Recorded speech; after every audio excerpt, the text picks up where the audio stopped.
नमस्कार दोस्तों, आप सबका स्वागत है आपके अपने चैनल हिंदी साहित्य पथ में। आशा करते हैं आप लोग स्वस्थ होंगे, मस्त होंगे। आज आपके लिए पीजीटी की 2000 में जो प्रश्नोत्तरी हो रही थी उसकी अंतिम ये कक्षा है। इससे पहले 3 कक्षाएं और हो चुकी हैं जो कि हिंदी साहित्य पथ के प्लेलिस्ट में जाके आप देखेंगे तो उसमें सारी प्रश्नोत्तरियाँ जितनी वो ऐड कर दी गई। ये मेरी अंतिम है 2000 के प्रश्नों की। चलिए चलते हैं अपने प्रश्नोत्तरी की तरफ। पहला प्रश्न है, वेश्य आख्यान पद में कौन सा लकार है? लट, लोट, लुट या लंग? आपको सही उत्तर बताना है कि कौन सा लकार है। वेश्य आख्यान पद में कौन सा लकार है? तो पहला ऑप्शन सही होगा, लट लकार है। क्या है? लट लकार। दूसरा क्वेश्चन है, निम्नलिखित शब्द में से नए तत्पुरुष समास कौन सा है? रोग मुक्ता में, राजपुरुषा में, अभावा में या पुत्रहितम में? आपको चारों विकल्पों में सही उत्तर चुनना है कि निम्नलिखित में से नए तत्पुरुष समास में कौन सा शब्द है। तो इसका सही उत्तर क्या है? अभावा में। क्या है? अभावा में। चलिए आगे चलते हैं अगले प्रश्न पे। अगला प्रश्न, सही जोड़ा कौन सा है? आपको सही बताना है जोड़ा कौन सा है। रामायाम, ये विभक्ति और वचन बहुवचन से है। रामायाम प्रथम बहुवचन से है। गौर्या, ये पंचमी विभक्ति एक वचन से है। वारिणी द्वितीय विभक्ति और द्वितीय वचन से है। गावा षष्ठी विभक्ति एक वचन से। आपको सही उत्तर बताना है चारों विकल्पों में कौन सा सही है। तो इसका सही उत्तर क्या है? दूसरा सही है, गौर्या पंचमी विभक्ति एक वचन से। चलिए आगे चलते हैं अगले प्रश्न पे।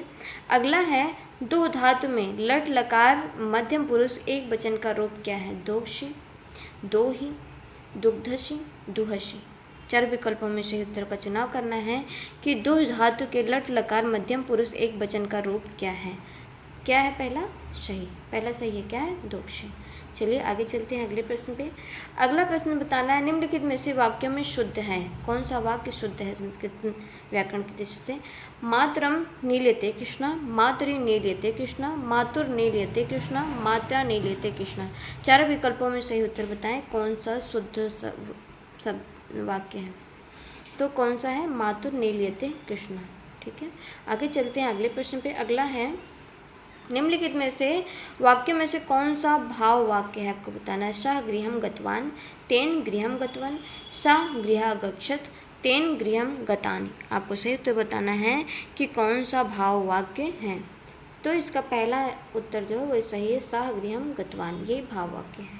चलिए आगे अगला प्रश्न है, सहसा विद्येत न क्रियतम, इस सूक्त में ये सूक्ति किस रचना से ली गई है? शिशुपाल वधम से, किरातार्जुनीयम से, नरसिंह चरितम से। एक मिनट।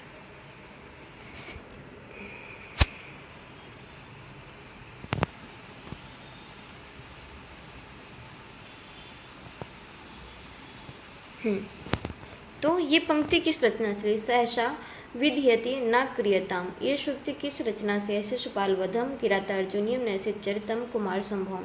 4 विकल्पों में सही उत्तर चुना करें कि कौन सा ये सूक्ति किस रचना से ली गई है।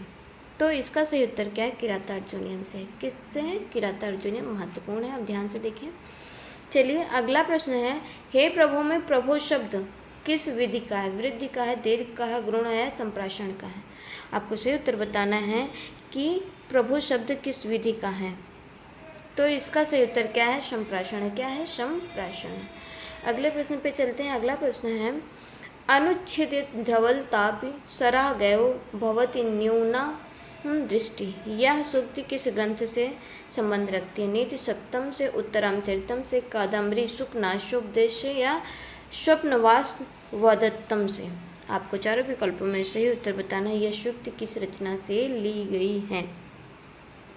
तो ये किससे ली गई? कादम्बरी शुकनाश उपदेश से। ठीक है, इसका सही उत्तर सी है। चलिए आगे चलते हैं। अगला प्रश्न है, आरति शयन सिंधु में सुब बड्डवाग्नि में जलो, प्रवीर हो जई बनो, बढ़े चलो बढ़ी चलो। इसमें कौन सा गण है? जो यमाता राजभान सगला छंद में एक सूत्र है उसी के माध्यम से गण गिने जाते हैं। तो आपको इस पंक्ति से कौन सा गण बैठता है आपको बताना है। जगण, रगण, जगण रगण जगण गुरु। ठीक है, रगण जगण तगण तगण जगण गुरु। ठीक है, रगड़ रगड़ जगड़ जगड़ मगड़ गुरु। मगड़ भगड़ नगड़ तगड़ तगड़ गुरु। आपको चारों विकल्पों में बताना है कौन सा होगा इसका सही उत्तर। तो इसका सही उत्तर क्या है? पहला ऑप्शन। ठीक है, जगण आएगा, रगण जगण रगण जगण और गुरु। ठीक है, आगे चलते हैं अगले प्रश्न पे। अगला है सरसी छंद में कितनी मात्राएं और कितनी यति होती हैं? आपको बताना 27 मात्राएं 16 और 11 यति, अंत में गुरु और लघु। 28 मात्राएं 16 और 12 यति, अंत में गुरु और लघु और गुरु। और 28 मात्राएं 16 और 12 पर यति, अंत में गुरु और लघु। और 27 मात्राएं 16 और 11 पर यति, अंत में गुरु और लघु। आपको सही उत्तर बताना है इनमें से कौन सा सही होगा सरसी छंद के लिए। तो इसका जो चौथा ऑप्शन है यही सही होगा। ठीक है, 27 मात्राएं होती हैं, 16 और 11 पर यति होती है, अंत में गुरु और लघु होते हैं। ठीक है, आगे चलते हैं अगले प्रश्न पे। अगला प्रश्न है पाणिनि शिक्षा में ध्वनियों को वर्गीकृत करने के कौन से 5 आधार स्वीकार किए गए हैं? स्वर, काल, स्थान, संवाद और नाद। स्वर, स्थान, काल, प्राण और सुर। तीसरा है काल, प्रयत्न, स्थान, प्राण और अनुदात। चौथा है स्वर, काल, स्थान, प्रयादत्त, अनुप्रदान। आपको चारों विकल्पों में सही उत्तर का चुनाव करना है, कौन सा सही होगा। तो ये चौथा विकल्प जो ये सही है, स्वर, काल, स्थान, प्रयत्न और अनुप्रदान।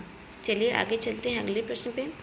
अगला है वह शर इधर गांडीव गुण से भिन्न जैसे ही हुआ, धड़ से जयद्रथ का उधर सिर से छिन्न वैसे हुआ। उपयुक्त में से पंक्ति में से कौन सी अतिशयोक्ति है? अतिशयोक्ति के प्रकार दिए गए हैं, आपको बताना है कौन सी अतिशयोक्ति है। असंबंधाति अतिशयोक्ति या संबंध अतिशयोक्ति, अक्रमित अतिशयोक्ति या अत्यंत अतिशयोक्ति। आपको बताना चारों विकल्पों में सही उत्तर इस पंक्ति में कौन सी अतिशयोक्ति है, कौन सा सही उत्तर है। तो इसका सही उत्तर अक्रमित अतिशयोक्ति है। ठीक है, तीसरा ऑप्शन सही है। चलिए आगे चलते हैं अगले प्रश्न पे। अगला प्रश्न है जेह सुमिर सिद्ध होई, गे नायक करिवर वदन, करहु अनुग्रह सोई, बुद्धि रास शुभ गुण सदन। उपयुक्त पंक्ति में कौन सा छंद है? दोहा, सोरठा, वर्वय या रोला। आपको चारों विकल्पों में सही उत्तर बताना है कि इन पंक्तियों में कौन सा छंद है। तो इसका सही उत्तर क्या है? सोरठा है। क्या है? सोरठा। 11 और 13 और 11 पे यति होती है ना।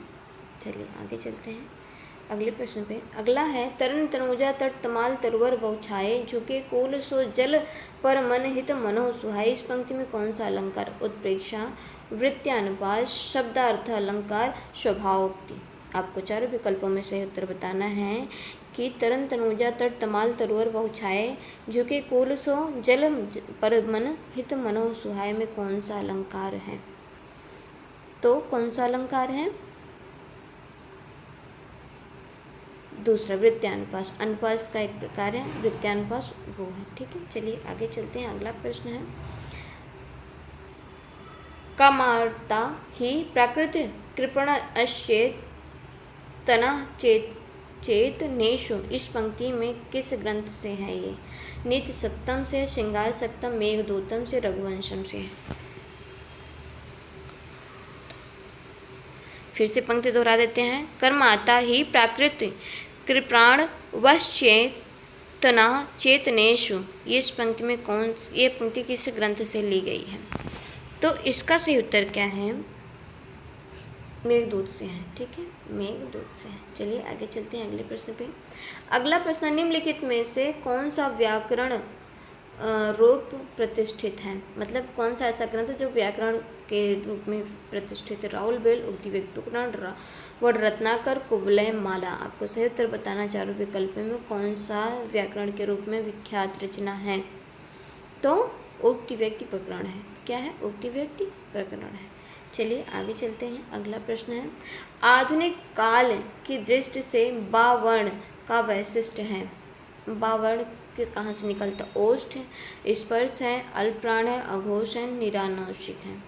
दूसरा ऑप्शन है द्वंद्वोष्ठ है, स्पर्श है, अल्पप्राण है, दोष है, निरानुषिक है। तीसरा ऑप्शन द्वंद्वोष्ठ है, स्पर्श है, संघर्षी, स्पर्श संघर्षी, अल्पप्राण है, अघोष और निरानुषिक। चौथा ऑप्शन ओष्ठ है, स्पर्श है, महाप्राण, सघोष, निरानुषिक। आपको चारों विकल्पों में से उत्तर का चुनाव करना है, कौन सा सही होगा। तो इसका दूसरा ऑप्शन सही है, ठीक है। द्वंद्वोष्ठ होगा, स्पर्श व्यंजन होगा और अल्पप्राण है, सघोष है और निरानुषिक है। चलिए आगे चलते हैं। अगला प्रश्न है सामयिक वार्ता पत्रिका के संपादक कौन है? किशन पटनायक, रमेश उपाध्याय, पंकज बिष्ट, नीलाभ। चारों विकल्पों में सही उत्तर का चुनाव करें। सामयिक वार्ता पत्रिका के संपादक कौन है?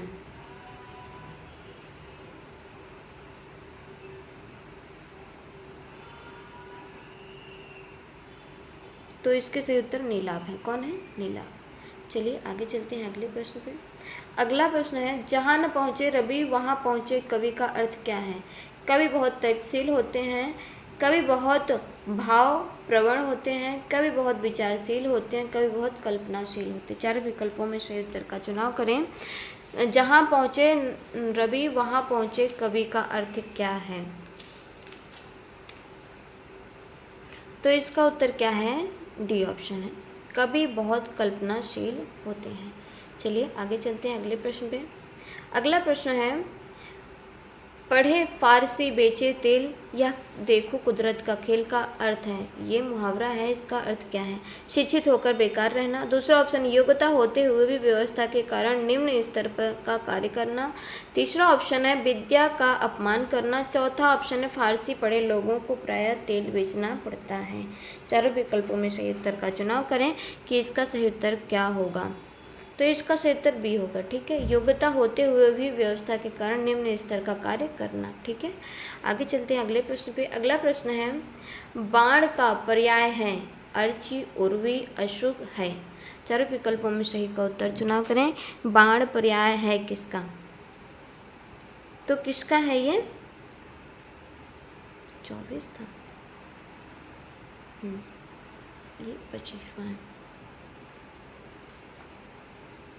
तो इसका सही उत्तर है सी, अशोक है, ठीक है। क्या है? अशोक। चलिए आगे चलते हैं। अगला प्रश्न है वाणिक छंदों का किसका विचार है? वाणिक छंदों का किसका विचार है? वर्ण और मात्राओं का, वर्ण का, मात्रा का, कि वर्ण की गुरुता का। आपको चारों विकल्पों में सही उत्तर बताना है। वाणिक छंदों किसका विचार है? तो इसका सही उत्तर है वर्ण का, ठीक है। किसका है? वर्ण का। चलिए ये अंतिम था प्रश्न। धन्यवाद दोस्तों। ये 2000 पीजीटी के जितने पीवाईक्यू क्वेश्चन थे वो हो चुके कंप्लीट। अगले साल के पीवाईक्यू कराए जाएंगे। आशा करते हैं आप लोगों को अच्छी लगी होगी प्रश्नोत्तरी। तो वीडियो को लाइक करें, सब्सक्राइब कर लें चैनल को, जो प्रतिदिन होने वाली प्रश्नोत्तरी उसका नोटिफिकेशन आपको मिल जाए। धन्यवाद दोस्तों, मिलते हैं अगली कक्षा में।